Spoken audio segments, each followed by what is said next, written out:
expressão testamento vital é desconhecida de muita gente, mas é um tema que tem se tornado atual, necessário, porque ultimamente tem crescido muito o uso do testamento vital, ou, que pode ser chamado testamento vital, ou também diretivas antecipadas de vontade, ou seja, a pessoa estabelece com muita antecedência qual seria a sua vontade em determinadas circunstâncias. Quando é que isso é aplicado legalmente? Porque hoje a lei brasileira, ela autoriza. Quando é que o testamento vital ele é aplicado? Normalmente, na fase terminal de enfermidades graves e incuráveis. Graves e incuráveis. Qual o objetivo de quem faz isso? Limitar ou suspender procedimentos médicos que vão apenas prolongar a vida dela, mas que possam também impor algum desconforto ou dor maior. Ou seja, a pessoa está enferma, numa doença grave, que está comprovadamente pela ciência sem possibilidade de cura, não há retorno, então ela é terminal. A pessoa, então, ela não quer que a sua vida seja prolongada artificialmente, de forma que isso cause mais dor ou mais desconforto para ela. Então, não exclui, por exemplo, cuidados, os paliativos, aquilo que for necessário para que alivie sintomas, mas ela não quer um prolongamento artificial da vida no meio de uma enfermidade que traz mais dor. Então, testamento vital basicamente vai nessa direção, porque diz respeito à liberdade para escolher não levar à frente tratamentos ou medicamentos que não vão resultar em melhora, em maior conforto para o paciente. Então vamos colocar algumas questões diante desse procedimento que começou a ganhar espaço na sociedade. Para o cristão, principalmente, nós temos que levar sempre em conta a questão da soberania de Deus sobre a vida e sobre a morte. Em Eclesiastes, capítulo 3, os versos 1 e 2, a gente lê assim: tudo tem o seu tempo determinado, e há tempo para todo propósito debaixo do céu. Há tempo de nascer e há tempo de morrer. Então, quando nós lemos um texto desse, nós entendemos que existe um princípio da soberania de Deus, determinando o tempo de nascer e também determinando o tempo de morrer. Lá em Eclesiastes, capítulo 8, o verso 8 diz assim: nenhum homem há que tenha domínio sobre o espírito para o reter, ou seja, impedir a morte, nem que tenha poder sobre o dia da sua morte, ou seja, quando essa morte vai acontecer. Então, ele está dizendo que não há ninguém que tenha domínio sobre esse processo. Agora, é interessante a gente olhar para a Bíblia, outros textos que são interessantes para nós. Por exemplo, lá em Isaías, capítulo 38, o rei Ezequias, ele recebe do profeta a informação de que a morte dele estava próxima. Então, põe em ordem a tua casa, porque você vai morrer.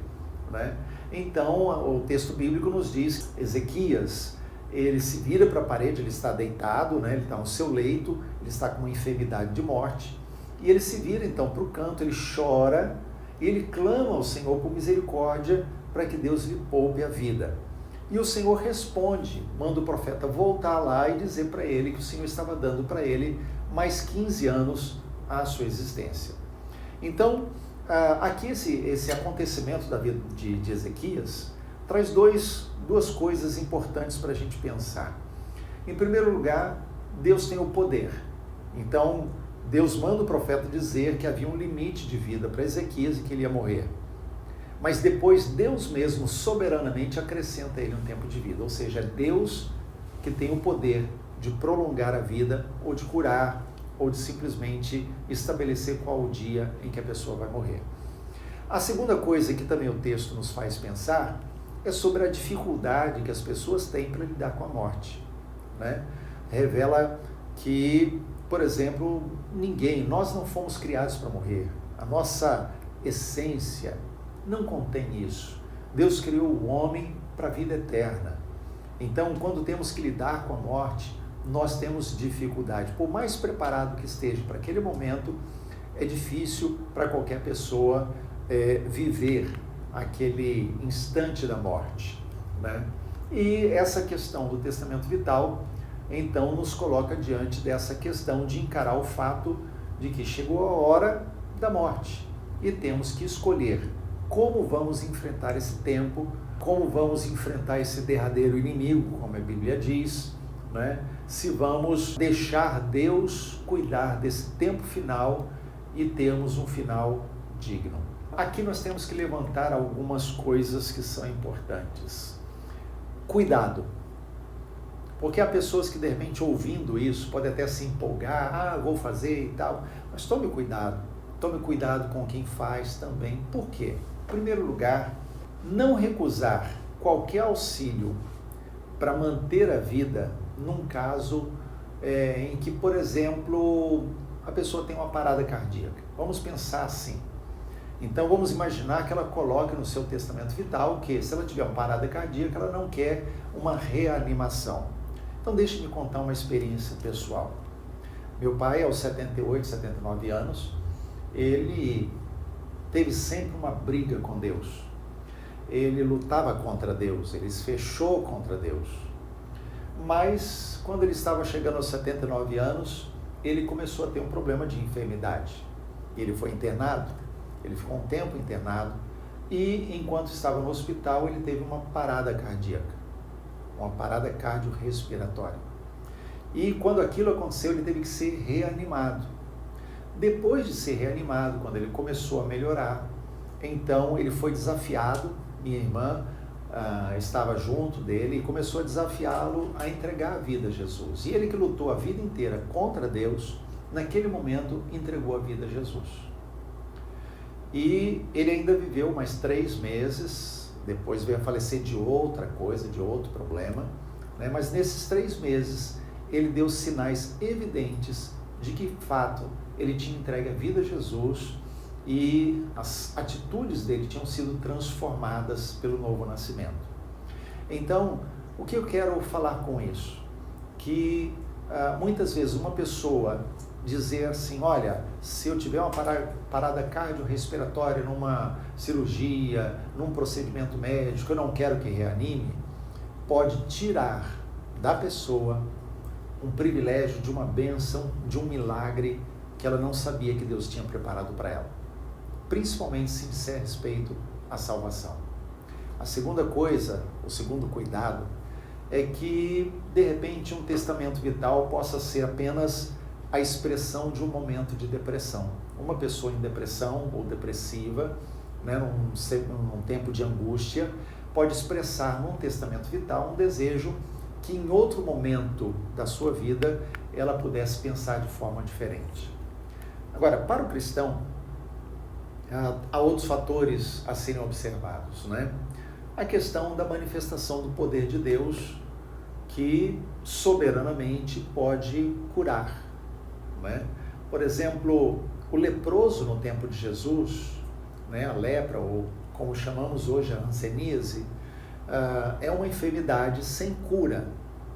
No entanto, muitos leprosos no tempo de Jesus foram curados. Ou seja, o fato de uma pessoa ter uma enfermidade que pela ciência não tem jeito, não tem cura, não significa que é o fim, porque Deus tem poder suficiente para curar, fazer o coxo andar, fazer o paralítico andar, fazer o surdo mudo ouvir e falar, os mortos ressuscitarem. Então há poder em Deus para mudar qualquer circunstância.